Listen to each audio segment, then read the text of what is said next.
For me, the most important thing in life is the connection you make with others. So just remember that, and next time you cross someone in the street, maybe smile. Eye maybe, contact. Yeah, eye Human contact, connection. Yes, human connection. and Yeah. expand that into the world. It's true.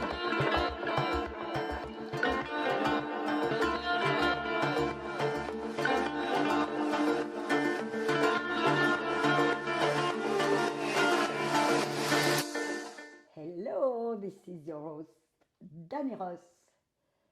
Today, I have the pleasure to have this interview with a great and passionate young lady. Her name is Stephanie Camille. Stephanie loves to travel. She's a real nomad. Her big passion is to travel and to connect with humans. Does it go with human connection? So we met by some friends, and I decided to make the interview with Stephanie. Stephanie, thank you to have accepted my invitation. Thank you for having me. So, Stephanie, if I was asking Stephanie to introduce herself, who is Stephanie? I would like to say that I'm a citizen of the world. I come from different backgrounds, Armenian-Lebanese, and I was born and raised in Canada, and I'm a traveler, as Danny introduced earlier, and I just love helping others, connecting with other humans, and just making overall connections with others, and I feel like that's what englobes most of who I am. That's who you are. And this day, we really need to connect, to have the open heart and to connect. So, I know that you start traveling very young. Yes. So it started, you told me, when you were 14. Yes, exactly. Tell us that story. So when I was in high school, there was this program of student exchange in Mexico. I was 14 years old, and I really felt this inner calling to go and explore another country I had never really traveled before. And I'm surprised that my parents accepted it, and I went there and I got to live with another family in Mexico. And it really sparked this little inner fire in me because I felt I was really integrated into the culture. I got to taste different food, listen to different music, and there was just this warmth in the country, within the people. That the Mexican have. Yes. I love Mexican. Yeah, it was lacking a bit here. Yeah, which it's always lacking in like northern country, in this like, and I would say even in a poor country, people connect more. For some reason, they look much more happy.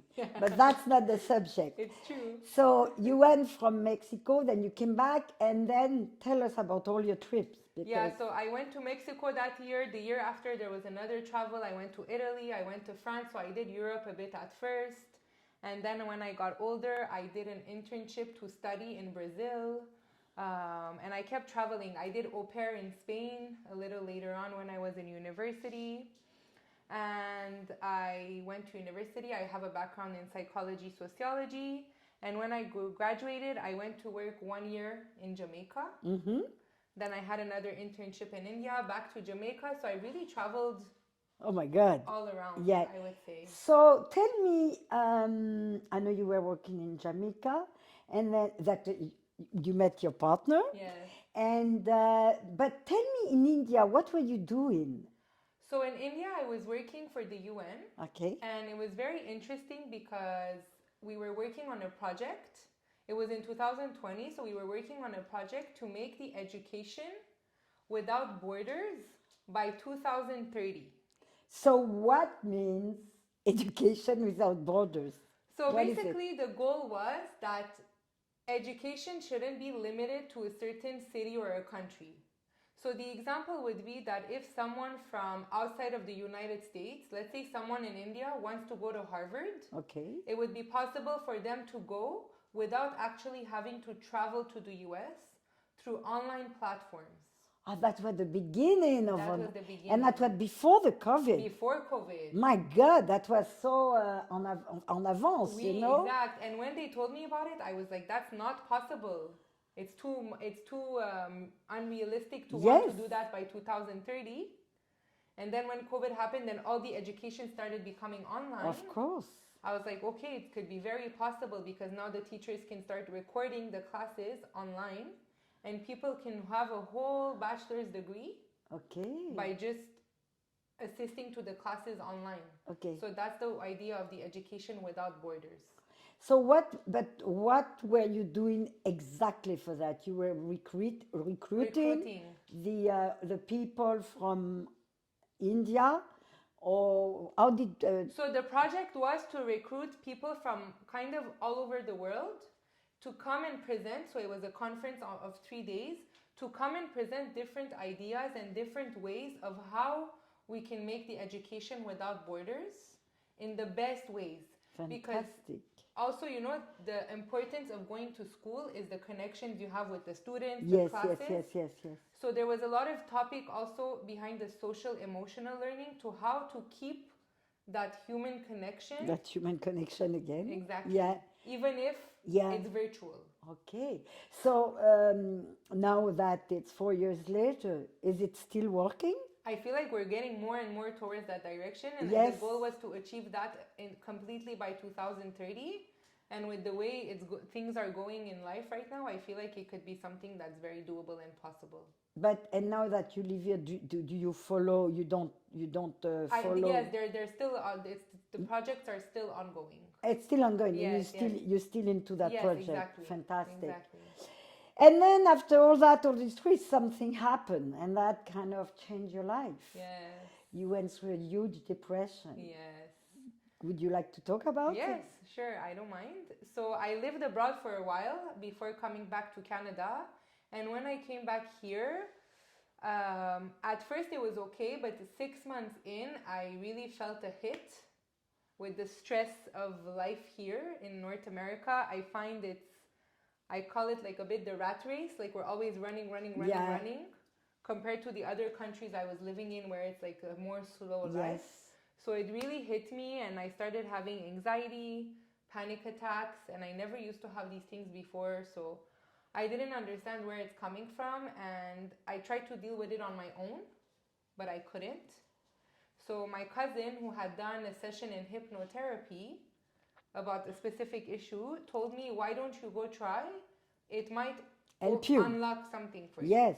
Did you try, before that, did you try to see psychologists? Yeah, we forgot to say that you study in psychology and sociology. Yeah. So did you try to help yourself through psychologists first? No. No, I didn't go through that direction. I didn't try any other form of therapy because this was the first thing that was presented to me, and I really felt it connected with you. My intuition, my gut. Okay. And as soon as she told me how it goes and what it is, I felt called and almost like something was telling me, okay, go try this. So you went for your my first session. So how did it go? Oof. Tough? It was pretty intense, a lot of releasing, a lot of crying, almost like trembling, shaking. And it went so well that I went back. In total, I did 7 sessions. Wow. Which is kind of a lot for hypnotherapy because usually in a few sessions you can overcome things. But I really had a lot of things to dig. So tell me, because I did some therapy, but me was not to help any stress. It was much more by curiosity. Okay. In what would you say it really helped you? Did you go into past life, I mean this life when you were small, or did you go to other life? Could you tell us a little bit? Yes, of course. So each session was different. The goal was to connect to my inner child, to understand what my needs are, to be able to heal them or work on them. And my goal was to find a certain emotional balance. Okay. Because I'm very up and down. Yes. So when I'm happy, I'm extremely happy. And when I'm sad, I'm really sad. Okay. So my goal was to find an emotional balance. Okay. And I really feel like I achieved that through the sessions. It took those 7 sessions. but it was almost instant. After the first session, I could see it's very subtle, the differences, but I could see in the way I would react or the time of my reactions for things. Okay. So let's say something would bother me.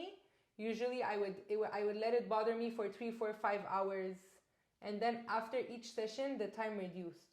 So something would bother me for less amount of time, or if something would usually get me angry really quick, the time reduced. I would like take a pause, be able to think, which before hypnotherapy I was not able to do.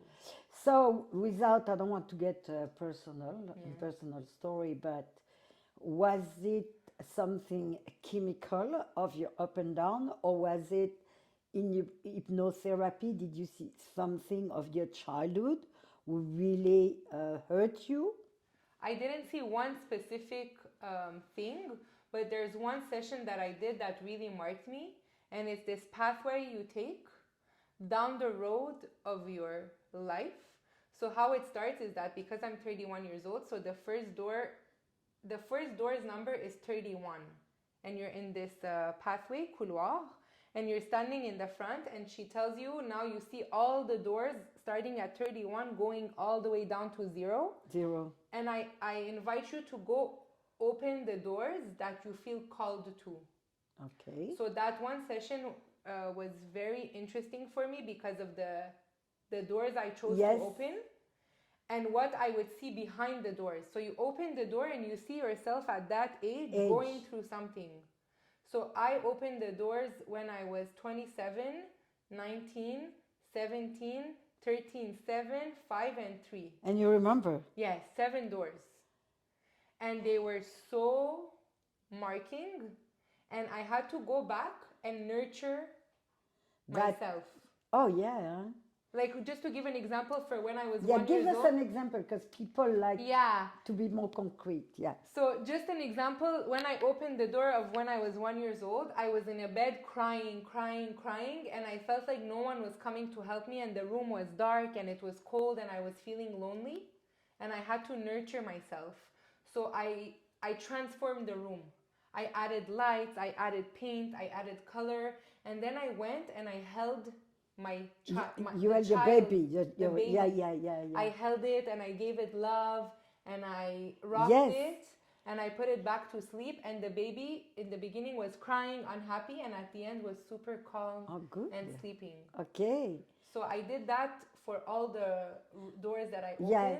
But was it your hypnotherapist who was, of course, driving you or helping you and all that?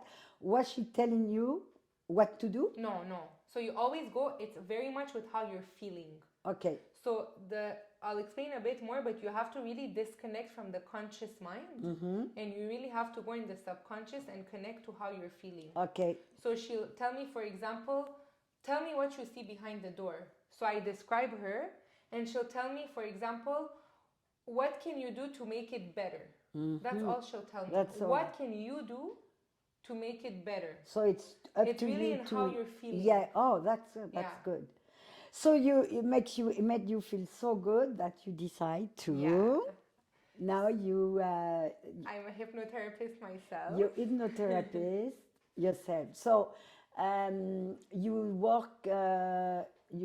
It's not even a work because you love it. So yeah, it's I not love a work. it. It's a But passion. you do it in private, and you do it for companies, in groups. In group settings. Okay. Yes. So what are the group setting you get sometimes? Yes. So both are very different, because the group setting, I wouldn't call it hypnotherapy.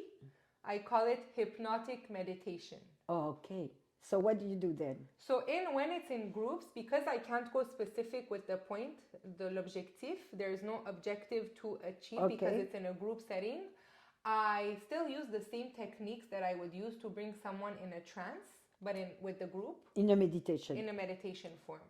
So the goal is to entirely relax the body. Okay. So that we can disconnect from the conscious mind. Okay. So I do a body scan.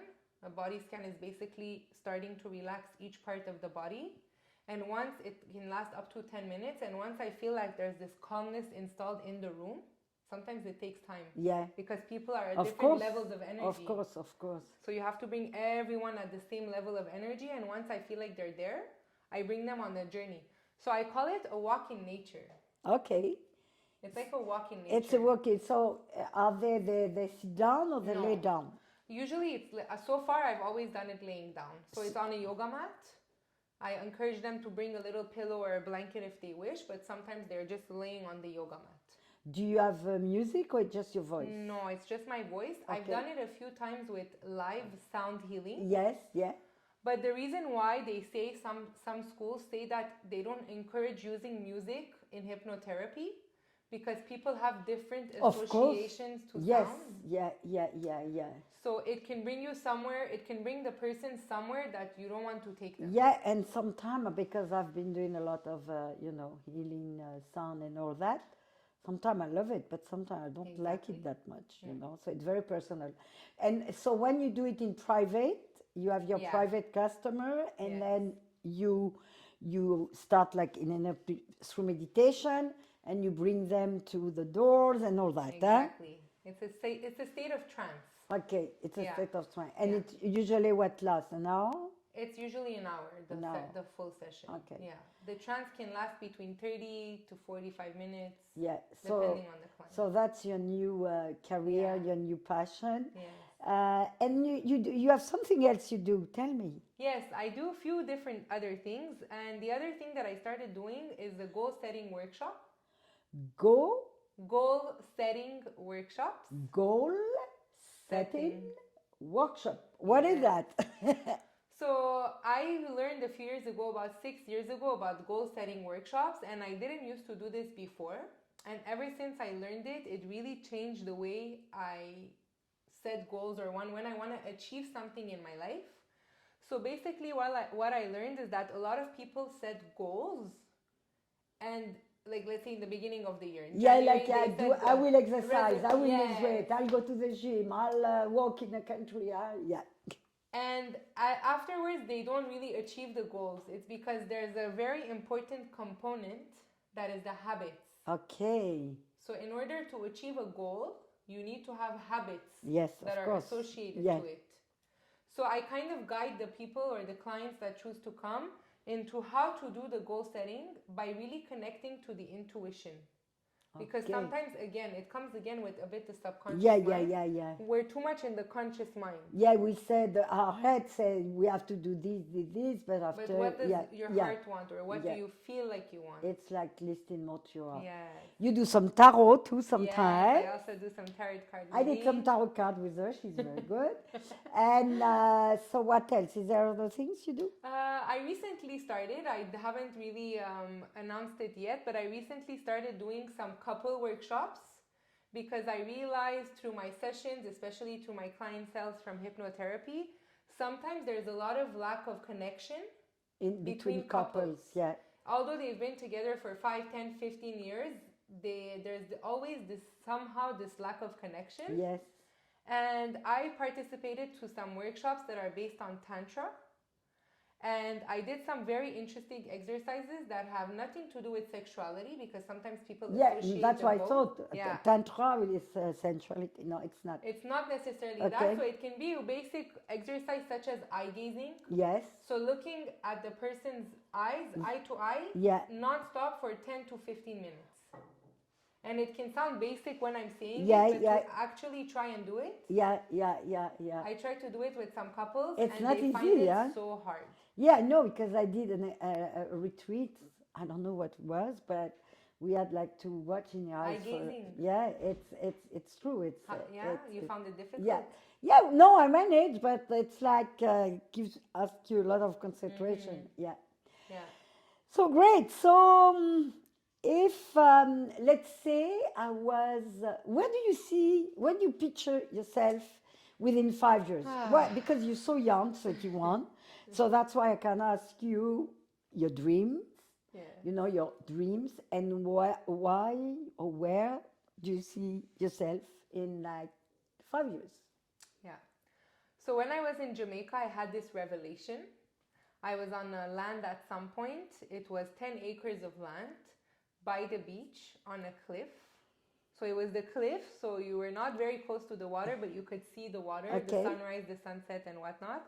And I really had this vision. And ever since, I keep telling myself that one day I'm gonna own this thing that I want. So what I want is a open concept healing center. Wow, nice. So ideally, what I want is to have a land by the beach in nature with a lot of fruit trees, plant trees, and whatnot. And then I want to have little huts. Yeah, where people, oh, that's beautiful. Yeah, about maybe 10, I would say. I don't know Yeah. how much I want.